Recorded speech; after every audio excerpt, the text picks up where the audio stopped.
Magandang gabi po sa inyong lahat. Magandang gabi din po, Father. Pakisabi nga sa katabi nyo, pagpapalain ka ng Diyos.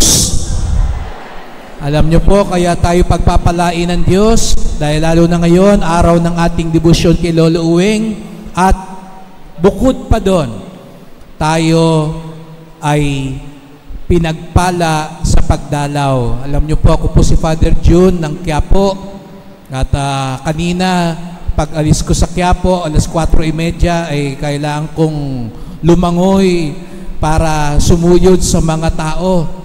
At totoo pala ang chismis nandito sa landayan ng Quiapo ng Laguna. Pakiramdam ko kanina para rin ako nasa Quiapo. Hinahanap ko nga, baka nandito si Tanggol.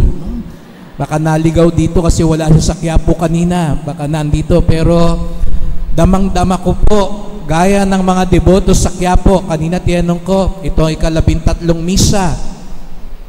Sa Quiapo ngayon nagaganap ang 14 na misa. At may dalawang misa pang susunod. Kanina ho ako'y alas 5 at alas 6 ng umaga. Sinimulan ko at naganda naman ngayon nagtatapos ang aking araw ng pagdiriwang ng misa dito kay Lolo Uweng. Kaya sabi ko nga, doble ang blessing natin ngayon. Nandito si Lolo Uweng na ating pinipintakasi at kayo po, hindi nyo na kailangan lumuwas. Alam nyo yung mga tao, minsan takot pumunta sa Quiapo. Masikip, mainit, delikado. Mula nang dumating si Tanggol, marami nang natakot sa Quiapo dahil akala nila maraming kriminal. Pero kayo po dito sa landayan, hindi nyo na kailangan pumunta sa Quiapo para makita ang Poong Nazareno. Siya na mismo ang dumalaw sa inyo upang kayo ay makita at pagpalain.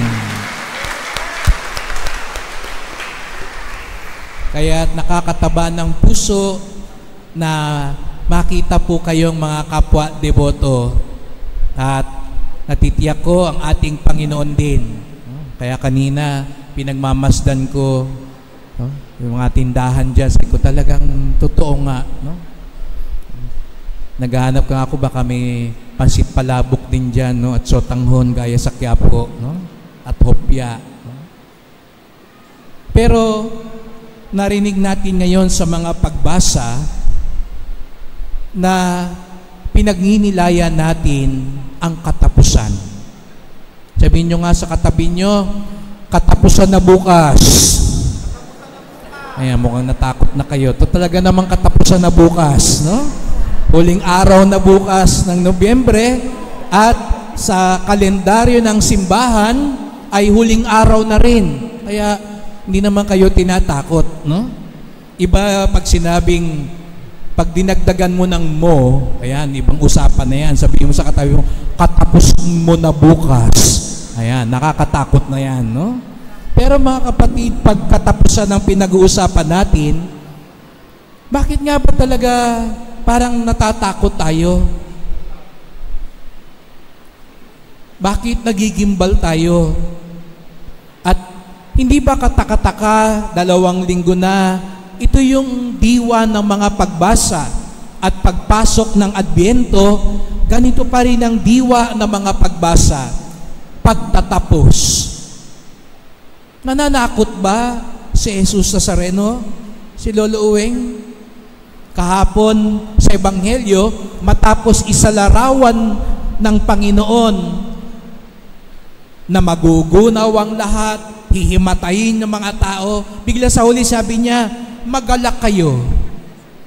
Ano ba talagang gusto ng Panginoon? Matakot tayo o magalak? Hindi ho ugali ng Diyos ang manakot. Ang tunay na deboto hindi nananakot, kaya bawal ang siga-siga sa mga deboto. Dahil ko sinasabi yan sa Quiapo, ang tunay na deboto hindi sisiga-siga, sapagkat wala iyon sa Diyos ang manakot. Bagkus, kaya niya sinasabi ang katapusan para mag-alab sa ating puso ang pag-asa. Pag-asa. Sapagkat kapag naaalala natin ang pagtatapos, Hindi ba't dapat pag-asa ang manalaytay sa atin? Bilang mga tunay na Kristiyano, hindi tayo natatakot sa katapusan. Sabihin nyo nga sa katabi nyo, matatapos din yan. Matatapos din yung ganda mo, kaya huwag ka masyadong mayabang. Mauubos din yung pera mo, kaya huwag ka masyadong magmataas at mangmaliit ng kapwa. Matatapos din yan. Kahit na ngayon, dami nating nakikita, nag-aaway-away sa kapangyarihan, nag-aagawan. Pero matatapos din ho yan. Kaya bakit yun ang pinag-uukulan natin ng pansin at lakas?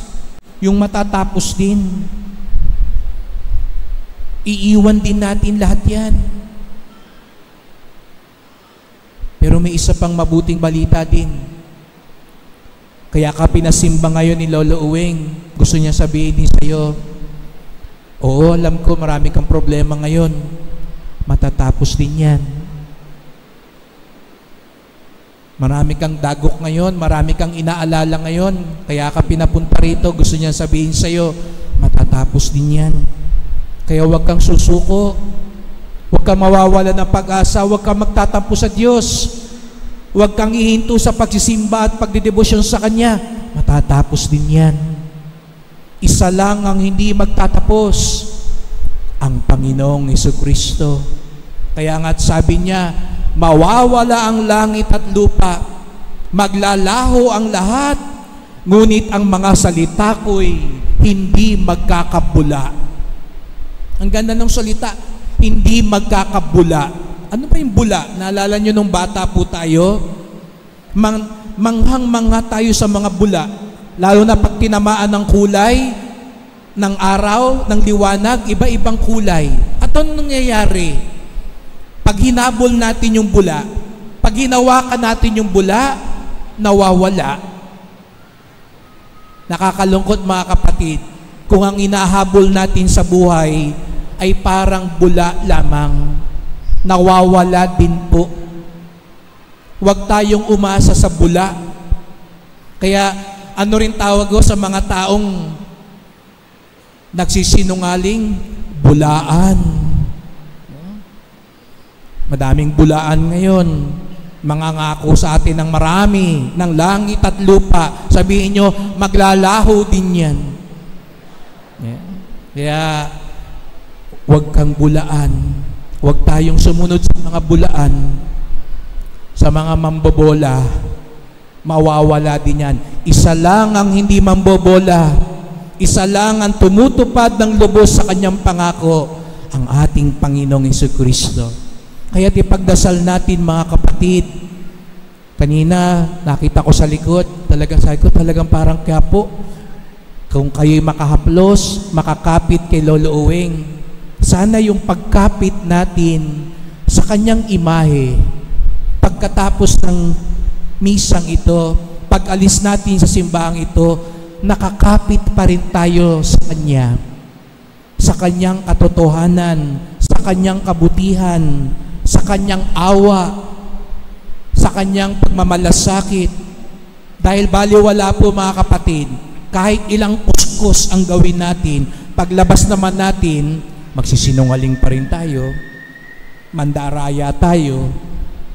Kung iiyak tayo dito sa loob ng simbahan, pero paglabas natin, maghahamon tayo.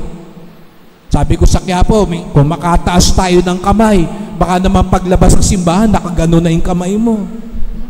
O nakaganon dahil maramot ka. Hindi po. Yung ginagawa nating pagkapit sa Kanya, paghalik sa Kanya, paghaplos sa Kanya, ay tanda ng ating buhay na kumakapit sa Kanya.